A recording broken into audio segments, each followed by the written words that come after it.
Bonjour et bienvenue dans cette vidéo un peu particulière, puisqu'il s'agit d'un tout nouveau format. Dans les vidéos hors série, je ferai un focus sur une actualité ou un point législatif en particulier. Par exemple, aujourd'hui, ce sera sur l'état d'urgence. Pourquoi faire un focus sur l'état d'urgence? Tout simplement parce qu'au jour d'aujourd'hui nous y sommes depuis novembre 2015. Une loi de février 2016 a d'ailleurs prolongé l'état d'urgence jusqu'au 26 mai 2016. Mais au fond, qu'est-ce que l'état d'urgence? Une excuse des politiques pour modifier la Constitution, passer des lois liberticides et tomber dans un quasi-totalitarisme ultra-sécuritaire sans consulter le peuple? Pourquoi tu dis ça? Surveillance des communications électroniques généralisées. Blocage de sites web de façon arbitraire.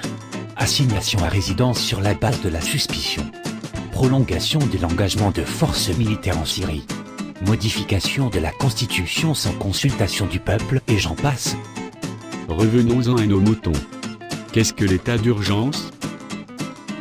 L'état d'urgence peut être décidé pour une partie ou pour l'ensemble du territoire par le Conseil des ministres en cas de péril imminent, ce qui est le cas en cas d'attentat, ou, en cas de calamité publique, ce qui est le cas en cas de catastrophe naturelle.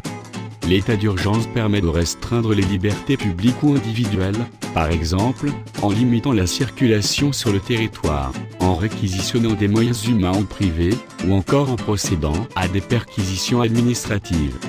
Tu oublies de parler des récents changements. Voyons ce qui a changé suite aux attentats de novembre 2015. L'état d'urgence permet désormais d'assigner à résidence toute personne suspectée d'être une menace, avec éventuelle confiscation des papiers d'identité, contrôle jusqu'à 3 fois par jour et bracelet électronique. Les récentes modifications permettent également de dissoudre les groupes ou associations portant atteinte à l'ordre public, d'ordonner la remise d'armes et munitions acquises légalement, et d'ordonner des perquisitions en tout lieu, sauf chez les avocats, les journalistes et les parlementaires. Encore une loi qu'ils n'appliquent pas à eux-mêmes? Elle autorise aussi le ministre de l'Intérieur à bloquer les sites internet faisant l'apologie du terrorisme.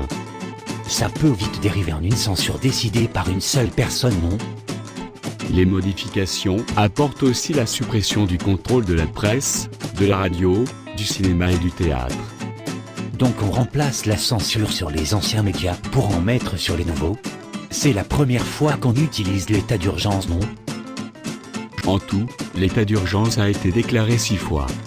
Les 3 premières fois pendant la guerre d'Algérie, en 1955 en Algérie française, puis sur le territoire métropolitain en 1958 et en 1961.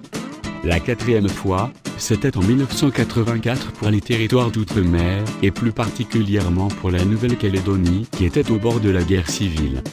La 5e fois, en 2005 en Île-de-France suite aux émeutes en banlieue. L'état d'urgence a été déclaré pour la 6e fois en novembre 2015 suite aux attentats, et a été prolongé plusieurs fois jusqu'à aujourd'hui. Il s'agit donc de la première fois que l'état d'urgence est déclaré sur l'ensemble du territoire métropolitain depuis plus de 50 ans. À part l'état d'urgence, les autres régimes d'exception sont l'état de siège, où les militaires ont quasiment le plein pouvoir, et l'article 16 de la Constitution, où c'est le président de la République qui a quasiment les pleins pouvoirs. Voilà, j'espère que ce nouveau format de vidéo vous a plu, et que vous en savez désormais un peu plus sur l'état d'urgence. N'hésitez pas à laisser vos avis, impressions ou remarques sur ce nouveau format en commentaire. Je vous laisse désormais en revenir à vos moutons, et on se retrouve bientôt pour une nouvelle vidéo. Ciao.